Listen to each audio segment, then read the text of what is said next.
हमारी अदालतें बड़े अफसोस की बात है, इसमें भरपूर सहूलतकारी कर रही हैं, चाहे वो काजी की कोर्ट थी, चाहे वो हमायूं दिलावर की कोर्ट थी, चाहे वो बाकी कोई भी अदालत साइफर की हो या रावलपिंडी की एटीसी कोर्ट की हो या कोई भी लाहौर की एटीसी ने जिस तरह फैसले दिए।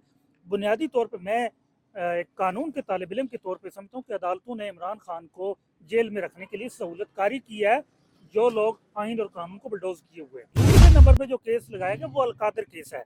अब उसमें फैसला सुनाना है, लेकिन जिस तरह की रवायात चलती आ रही, मैंने बयान किया कि उसमें हम सजा ही तवक्को कर रहे हैं। जिस तरह इमरान खान को बाकी केसेस में सजाएं दी गई, केस बनता कोई नहीं था, सजा दे दी गई। निकाह केस बनता नहीं था, सजा दे दी गई। तोशाखाना केस बनता नहीं था, 3 बार सजा दे दी गई। साइफर केस बनता नहीं था, सजा दे दी गई। इसी तरह हम ये तवक्को कर रहे हैं कि उसमें भी सजा ही होनी है, और लग यही रहा है। अब मुखबर लाए गए पुलिस के कि वो कोई मेज के नीचे छुप के सुन रहा है, कोई पर्दे के पीछे छुप के सुन रहा है, और पूरी पीटीआई बैठी हुई है।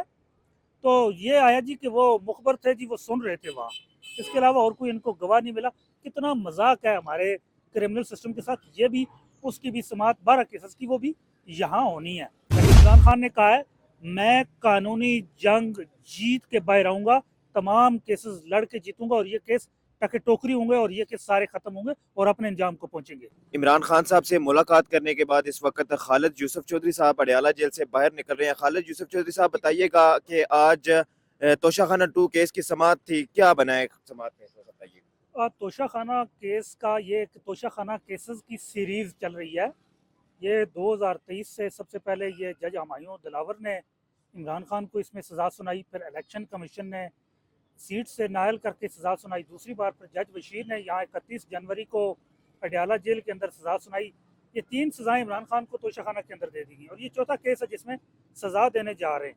अब ये बड़ी अजीब बात है कि वकील होके मैं ये कह रहा हूँ कि सज़ा देने जा रहे हैं, हालांकि वकील तो हमेशा ये कहता है कि हम बरी होंगे, हमने बड़ा अच्छा केस कंटेस्ट किया और बरीत का केस बनता। लेकिन इमरान खान के साथ जो जुडिशल लीगल स्टेट मशीनरी ने जो उनके साथ उनके बुनियादी हकूक के साथ जो सलूक किया है, उसकी बुनियाद पे और जो रवायत जिस तरह चली आ रही है, हम यही कहने में हक बजाने दें कि ये एक सज़ाओं का एक सिलसिला, हर केस एक नई सज़ा उसमें सुना दी जाती है, ताकि इमरान खान की अडियाला जेल के अंदर जो कैद है उसको जस्टिफाई किया जा सके, ताकि एक लीगल कवर फ्राहम किया जा सके, जो कि उनको उसके अलावा मैसर नहीं। और हमारी अदालतें, बड़े अफसोस की बात है, इसमें भरपूर सहूलतकारी कर रही हैं, चाहे वो काजी की कोर्ट थी, चाहे वो हमायूं दिलावर की कोर्ट थी, चाहे वो बाकी कोई भी अदालत साइफर की हो या रावलपिंडी की एटीसी कोर्ट की हो या कोई भी लाहौर की एटीसी ने जिस तरह फैसले दिए। बुनियादी तौर पर मैं एक कानून के तालिब इल्म के तौर पर समझता हूँ कि अदालतों ने इमरान खान को जेल में रखने के लिए सहूलतकारी की है, जो लोग आइन और कानून को बुलडोज किए हुए हैं। और दूसरी बात, केस के अंदर आज समाअत थी, लेकिन उसमें आज कोई कार्रवाई नहीं हुई, और ये अब 6 जनवरी के लिए मुलतवी कर दिया गया। अब 6 जनवरी यहाँ बड़ा एक अहम दिन है, अब साल 2025 का आगाज़ भी है, और 6 जनवरी की एक बड़ी अहम बात है कि उसमें 3 बड़े केस लगे हुए हैं यहाँ अडियाला जेल के अंदर। पहले नंबर पे एक तो तोशाखाना केस आज अडजर्न हो गया। दूसरे नंबर पे जो केस लगाया गया वो अलकादर केस है। अब उसमें फैसला सुनाना है, लेकिन जिस तरह की रवायात चलती आ रही, मैंने बयान किया कि उसमें हम सज़ा ही तवक्को कर रहे हैं। जिस तरह इमरान खान को बाकी केसेस में सजाएं दी गई, केस बनता कोई नहीं था, सजा दे दी गई। निकाह केस बनता नहीं था, सजा दे दी गई। तोशाखाना केस बनता नहीं था, 3 बार सजा दे दी गई। साइफर केस बनता नहीं था, सजा दे दी गई। इसी तरह हम ये तवक्को कर रहे हैं कि उसमें भी सजा ही होनी है, और लग यही रहा है।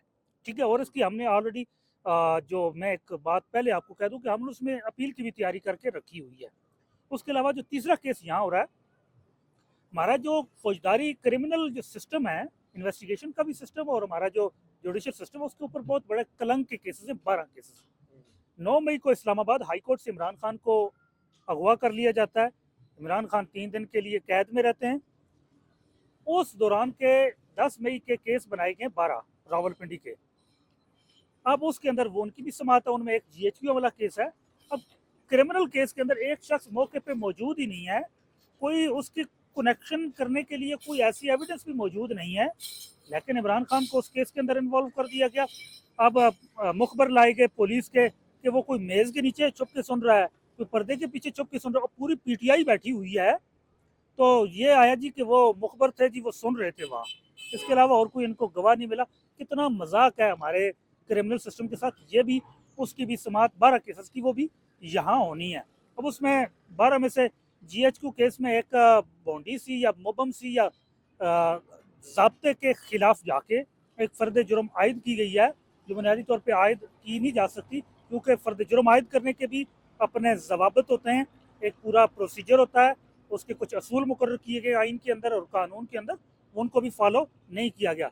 बुनियादी मकसद यह है कि इमरान खान के ऊपर प्रेशर डाला जाए, उसके ऊपर दबाव डाला जाए, लेकिन इमरान खान ने कहा है मैं कानूनी जंग जीत के बाहर आऊँगा, तमाम केसेस लड़ के जीतूंगा और ये केस टके टोकरी होंगे और ये केस सारे खत्म होंगे और अपने अंजाम को पहुंचेंगे। अच्छा, खालिद यूसुफ चौधरी साहब जो 190 मिलियन है इसमें जो टके टोकरी का लफ्ज़ है वो मैंने अपनी तरफ से इस्तेमाल किया है, ये खान साहब की तरफ से नहीं था, ये टके टोकरी होंगे वैसे सारे केस। ठीक है, जो 190 मिलियन का फैसला 6 जनवरी को सुनाया जा रहा है, क्या एक्सपेक्ट किया जा रहा है अगर सजा सुनाई जाती है इमरान खान को तो कितने साल की सजा सुनाई जा सकती है इस केस में?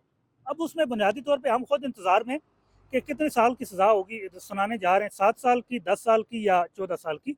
अब हम खुद सज़ा का क्वांटम ऑफ पनिशमेंट का हम खुद भी इंतज़ार कर रहे हैं कि कितने साल की देंगे। अच्छा, इमरान खान साहब को बताया और गया बुनियादी तौर पे आप कह रहे हैं कितने साल की होगी, इमरान खान को इसमें सज़ा हो ही नहीं सकती, क्यों? केस बुनियादी तौर पे बनता ही नहीं है, केस कायम है ही नहीं है, केस की बुनियाद ही नहीं है, केस का जवाज़ ही नहीं है, केस के अंदर कोई मटेरियल है ही नहीं है, एविडेंस के अंदर किसी जितनी पूरी एविडेंस है 35 गवाह की है, कोई सिंगल नुक्ते पे प्रोसिक्यूशन फेल होगी है कि इमरान खान के साथ किसी क्रिमिनल ऑफेंस को वो कनेक्ट कर सकें, कोई चेन नहीं बना सके, किसी जगह पे कोई भी पॉइंट जो फर्द जुर्म के अंदर रखा गया, जो रेफरेंस के अंदर रखा गया, चार्जशीट के अंदर जो भी था, कोई भी सिंगल पॉइंट जो है चार्जशीट का वो इमरान खान के साथ कनेक्ट नहीं कर सकी, प्रोसिक्यूशन बुरी तरह फेल हुई है। अच्छा, एक दूसरा जो है एहसान न्याजी के हवाले से इमरान खान को बताया गया कि उन्हें भी 10 साल सजा सुना दी गई है, तो इमरान खान का इस पे क्या रद्द-ए-अमल था? अच्छा, ये उस वक्त मैं अंदर मौजूद नहीं था जिस वक्त ये बात हुई है, मैं थोड़ा ताख़ीर से मुझे यहाँ से अंदर जाने की इजाज़त दी गई है,